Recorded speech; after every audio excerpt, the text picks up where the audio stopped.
During last year's deadly heat wave, Oregon's 211 information line actually closed during the weekend and failed to answer calls from hundreds of people. I saw one gentleman who seemed to be, struggling in the heat. It wasn't quite an emergency 911 situation, so I called 211. I was surprised to find that there was no way to get a human on the line. So a year later, have things gotten any better? Plus, that controversial golf tournament funded by Saudi Arabia is coming to Oregon tomorrow, and some big-name golfers are getting backlash for taking part. My hope is that Oregonians don't help the Saudis write another grisly chapter in the sports washing playbook by... Here's The Story. I'm Pat Doris. Welcome to The Story. All the ways to communicate with us right there at the bottom of your screen. We tell you that at the beginning of every show because we're not a typical newscast. We really do want to hear from you. Our email address is thestory@kgw.com. You could also use the hashtag TheStoryKGW on Twitter or leave us a voicemail. Call our phone number, 503-226-5090.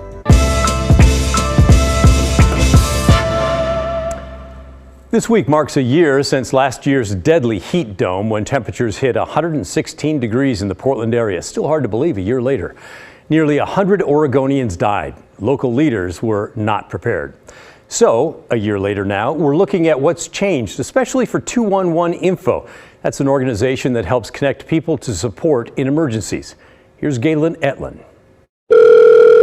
211 Info is a statewide resource you can call or click to connect with important social services and information. We are seeing increased need across the board. Carrie Hoshin is the new statewide emergency manager for 211 Oregon. From COVID pandemic assistance to vaccine rollout, wildfire response, and last summer's deadly heat wave. Emergency after emergency after emergency over the last few years. 211 has been on overdrive. A lot of big challenges. Just right now, how are you feeling? I feel like we've come through a different organization that's much more essential to the system of health and human services. Dan Herman is CEO of 211 Info. We've also really just leaned into the challenges, and we've grown demonstrably. He says 211 staff numbers have tripled, and the organization is still hiring. Growth fueled by necessity. On one day of 2021's heat wave, 211 was closed and missed about 750 calls. The heat wave killed about 100 Oregonians, and after that, 211 shifted to operate 24/7. Proving we're an essential part of infrastructure. So in a way, the multitude of disasters that 211 has had to face have helped lay the groundwork for all of these improvements that may not have been priorities otherwise. I think that's fair to say. Now more Oregonians know about 211. Legislative funding helped with expanded hours. And 211 also has a revamped website and texting service in addition to its hotline. And because of so many big issues at once, many groups have come together. Much better relationships and communications with a number of both state agency leaders and more local government leaders. So what's next? 211 is part of a statewide Connect Oregon effort, building up connections between medical and social care providers to better track outcomes for people referred to help. And with entire communities also feeling the brunt of economic problems, other needs are growing too. Services around utility and housing and food and transportation, and a lot of work yet to do. To be more responsive and more quickly responsive. Carrie Hoshin's role is part of that expanded effort to make sure help is just a click or call away. Galen Etlin, KGW News. The Portland Charter Commission has recommended voters approve a package of changes that most commission members believe will make the city a better place and run better. Voters will decide whether that's true or not, in their opinion, on November 8th. The recommendations could upend the current city council, and it's starting to sound like some of the current council members are not loving that idea. What you say? The people in power not liking the way the power structure may change on them? Well, true. First, some quick background. The Charter Commission meets every 10 years to decide whether things need to change with Portland's form of government. This is one of those years. They've recommended that the number of city councilors expand from 4 to 12, and that instead of being elected from anywhere in the city, that the city be separated into 4 sections and 3 councilors be picked from each section. The way they're elected would change as well. Instead of winner take all, the new proposal would use ranked choice voting. In that version, voters pick the candidate they want to win but also their second choice and then their third choice and so on. Another change would take city councilors out of their current role of managing big bureaus, and instead they would just set policy for the city. The mayor would not vote with the councilors unless the mayor is needed to break a tie. Instead, the mayor and a professional city manager would run the city. Okay, so that's the background right there. Today, the City Council got its first full briefing on this new package. Current Mayor Ted Wheeler wanted to know why the Charter Commission didn't give the mayor veto power over policies the councils might pass. He seemed worried that if he disagreed, for example, with a policy but tried to implement it anyway and then it failed, that they'd all just be blaming each other. And City Councilor Mingus, who, by the way, has a PhD in government from Cornell University, well, he didn't like the idea of multiple candidates being elected from multiple districts with that ranked choice voting. Here's a look at the way things went back and forth as he asked questions.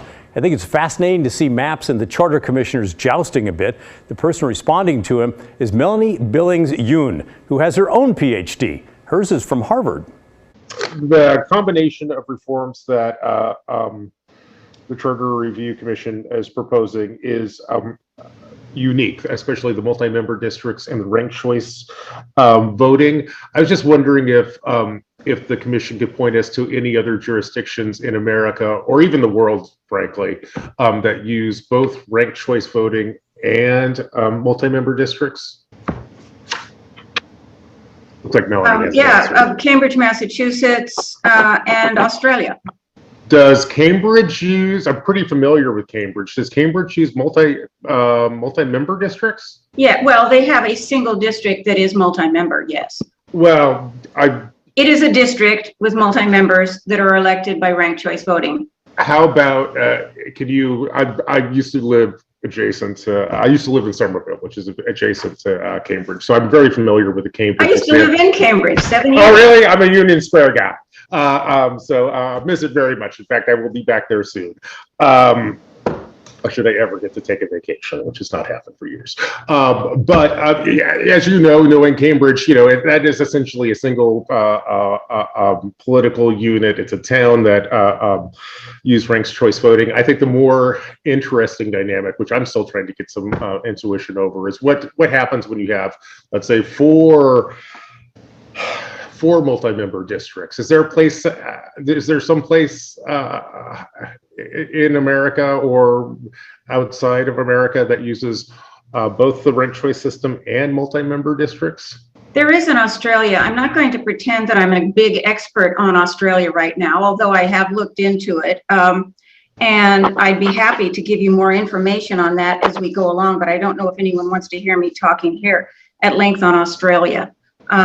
I will say that there was a report put out by the Parliament of Australia saying that this system increased the chances of minor parties and independents winning seats. Voters had more freedom to target a non-performing MP, and this system provided no safe seats for complacent or tired party members. I don't know about you. I'm kind of a policy government wonk. I think that stuff's fascinating. It goes back and forth. That went on for a bit. And then another Charter Commission member pointed out that Cornell, Maps University, where he got his PhD, Cornell recently came out with a study reporting that ranked choice voting in multiple districts produces fairer outcomes. Well, as time went on, it was clear that some of the city commissioners don't like parts of the package and wished that voters could cast their ballots on those different parts of the reform package instead of the whole thing. The answer was no, it cannot be broken up. It has to be now voted on all at once. City councilors also wondered if the reform package is rejected by voters, could the councilors then later bring back the parts they like and put that in front of the voters for another try? The answer to that is yes. Charter Commissioner Rahi Reddy, though, warned against doing that. And I don't think everyday people that work every day and take their kids to school and have to pay bills can afford to wait any longer. And I just encourage you as city commissioners, I know you have your various pet peeves on what we've put together, but in the big picture, in the grand scheme of things, I think you're going to see we are going to be a better city because of these reforms. And I encourage you personally, as a commissioner who spent lots of hours away from her family to work on this, I encourage you to support and stand with us. I really do. I don't know if we're allowed to say that, but I'm going to say it because we have you in our eyes right now. This is good work, and I really hope you will help our city move forward by lending your support by these reforms. So what do you think about all this? Are the commissioners just trying to hang on, those city council members, are they trying to hang on to power, or do they have legitimate concerns? If you're a Portland voter, how are you leaning on this one? Send me an email, will you? Our address is thestory@kgw.com. If you don't want to email, call and leave a voicemail. 503-226-5090. Now let's switch to something we don't often cover on this show, sports. Despite a fierce backlash from local mayors and other elected officials, a controversial golf event is set to kick off tomorrow west of Portland at the Pumpkin Ridge Country Club. The lucrative new professional golf league, which is putting it on, is backed by Saudi Arabia. It's a country accused of numerous human rights abuses. Kyla Boshi has been following this story for us from North Plains. Normally when big events come to town, local leaders are pretty excited. It brings in tourism and some extra dollars. But in this case, local leaders are opposed to Live Golf coming to town for a couple of reasons. One, public safety and security. They worry about protests. The other, the human rights issue. The controversial new golf league, Live Golf, coming to Washington County this weekend, is facing fierce criticism. 11 local mayors have said they don't want it. This is not a political issue. This is an issue of safety. This is an issue of unwelcomed tournament coming into our own backyard.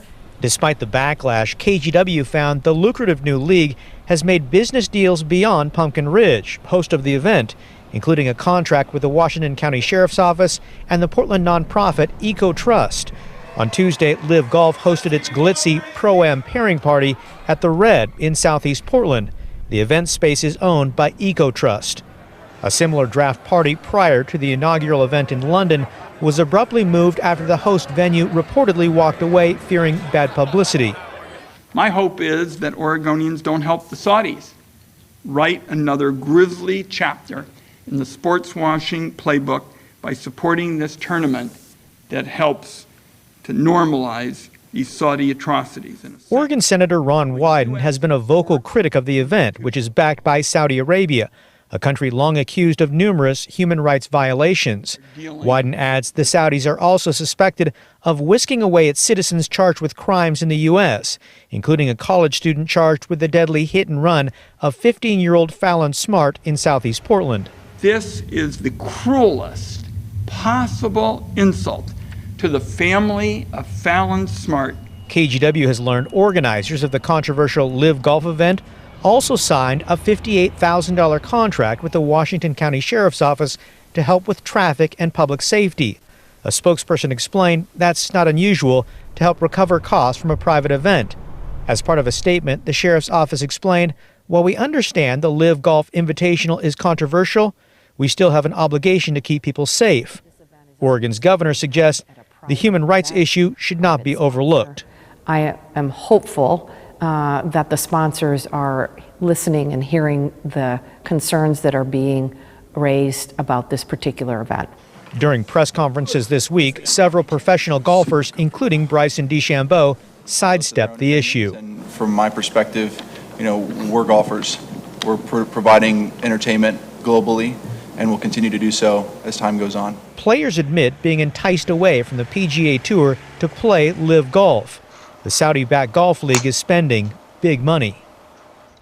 The event starts tomorrow and runs through Saturday. No word on how ticket sales are going.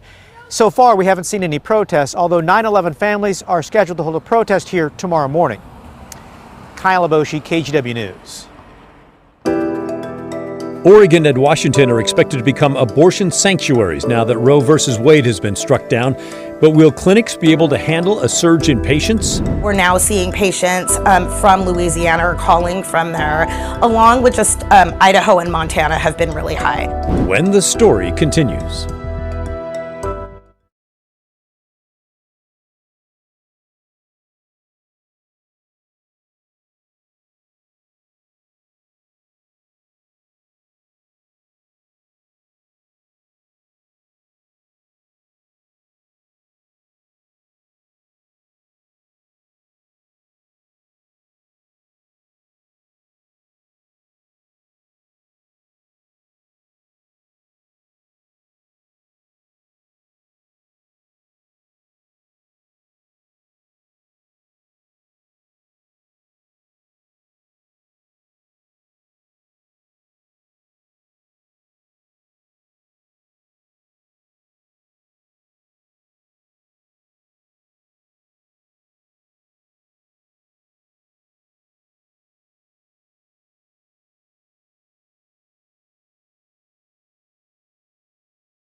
Welcome back. Keep sending your questions and comments to thestory@kgw.com or give us a call, leave a voicemail, 503-226-5090.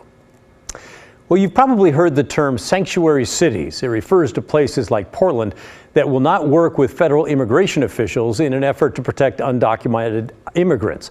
Well, now, with Roe versus Wade overturned, you might start hearing a new term, abortion sanctuaries. This is a map of states where abortion is already illegal or expected to become illegal after the Supreme Court's ruling. Many states have so-called trigger bans that automatically went into effect. Idaho has one, for example. But the state's governor says it will not go into effect for 60 days. And a number of states, including Idaho, are already dealing with lawsuits trying to block those trigger bans. Washington and Oregon are expected to become abortion sanctuaries because of our proximity to states with trigger bans. Lionel Donovan has a look at how abortion clinics in Washington are now preparing for a surge in patients. Governor Jay Inslee has promised that Washington will become a safe haven for anyone in the country looking to get an abortion or access to reproductive health care. But is Washington truly ready to provide the safe haven that it's promising? We do ultrasounds over here and lab work. Mona Walia has been running her abortion clinic in Tacoma since 2019. And then we have 2 exam rooms. And so these rooms are very simple. This is where we do our procedures. As an independent clinic owner, that puts her in a very small club in Washington. Washington State has 3 independent providers right now that go up to the Washington State legal limit for abortion care. But in the 4 days since the U.S. Supreme Court overturned Roe v. Wade, Walia says she's already getting more calls from around the country. We're now seeing patients from Louisiana or calling from there, along with just Idaho and Montana have been really high. And she expects to receive even more. According to the Guttmacher Institute, Washington State is expected to see an increase of 385% of out-of-state patients coming to Washington looking to get an abortion. Walia says she's up for the task and highlights how the majority of abortion procedures in the U.S. are performed in clinics like hers. But the problem is funding. We, as independent providers, are the primary specialists in abortion procedures. The problem is we have a lack of resources because we're small. Between the 3 of us, is it realistic that we see a 385% increase? Likely not. But Walia says there's hope. Governor Jay Inslee says he plans to authorize $1 million in state emergency funding to help people access abortion services. Walia says she appreciates the state's support, but is also calling on the whole community to pitch in so Washington can truly become a safe haven. We just need people to step up and, donate for travel, donate for lodging, and, open up their homes, things like that, so that we can see everybody that comes to the state. Now, Walia went on to say that currently her clinic serves around 60 patients, but says that with enough staff, space, and funding, she could serve even more patients. She went on to say that although the situation is unprecedented, she has no intentions of closing her clinic. That was Lionel Donovan reporting. Oregon is also preparing for a surge in people from out of state. We've showed you this map before, but it's worth bringing back. It's a map from the New York Times showing where abortion access is expected to go down. It's based on the proximity of abortion clinics that still exist in states that keep abortion legal. Most abortion clinics in Oregon are along the I-5 corridor. You can sort of see those gray dots there on the map. The only one close to eastern Oregon is in Bend. And according to this map, legal abortions in far eastern Oregon, specifically Malheur County, could drop by 25 to 30%. That's because most people who live there travel to clinics in Idaho, which is only about an hour away. If and when Idaho's trigger ban goes into effect, people in Malheur County would have to drive 4 hours to an abortion clinic in Bend. Planned Parenthood is preparing to open a clinic in Ontario, Oregon. That's right on the Idaho border. But it's not clear when that clinic will open. We'll keep you posted. Still ahead, you all had a lot to say about the praying football coach who just won his case before the U.S. Supreme Court. Seriously, our inbox was flooded with your responses. We'll read some of them when the story continues.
This is a show where we listen to your feedback. As I told you off the top, we want to hear from you, and some of you, in fact, many of you are writing in right now about the Charter Commission changes. Thank you very much.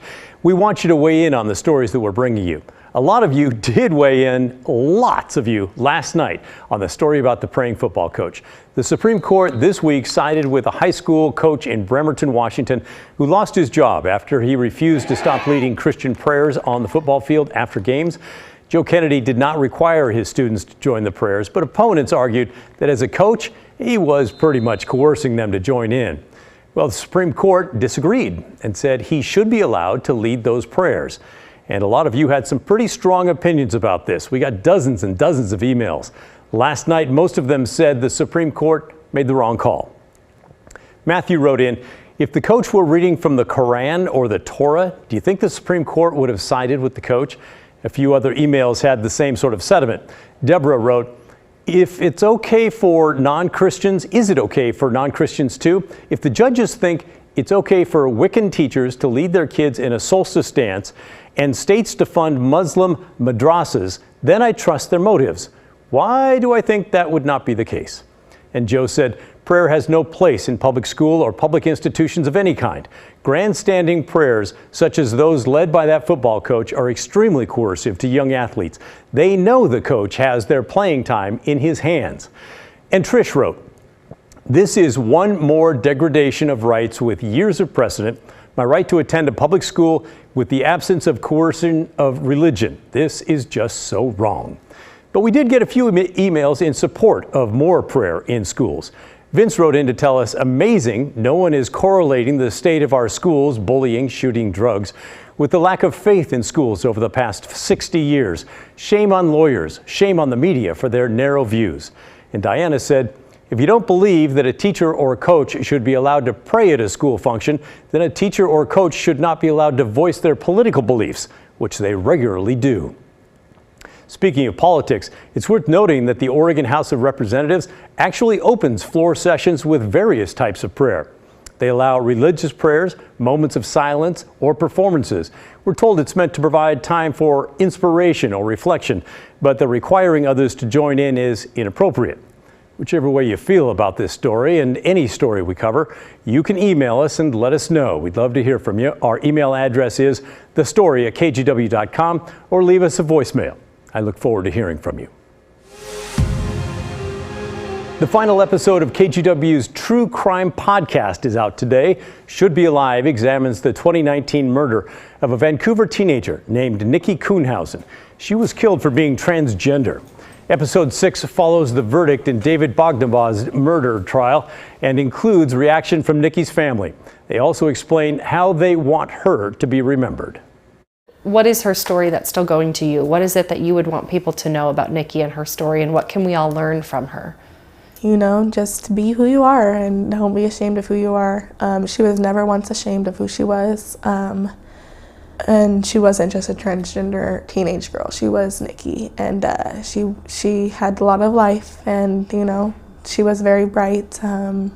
She was very caring and loving.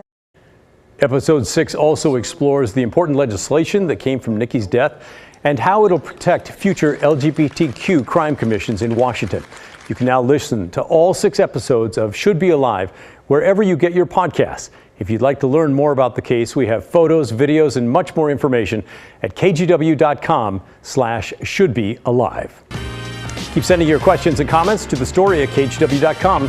When we come back, how you can help our community.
This week, our Hey Help campaign goes to Friends of Service to Humanity, or FISH, of Vancouver. They're a food pantry that's been around for more than 50 years. They feed more than 1,000 families a month, but they say their inventory is low right now, and the number of people who need their help has never been higher. It's been increasing the last few months. To donate, turn on your phone's camera, hold it up to the QR code there on your screen. That'll take you to a donation page, or you can go to kgw.com/heyhelp just about any time. That's the end of our show. Thanks for watching. Remember, the story, our story, well, that never ends. I'll see you tomorrow. This is KGW News at 6:30. First here at 6:30, an update to a story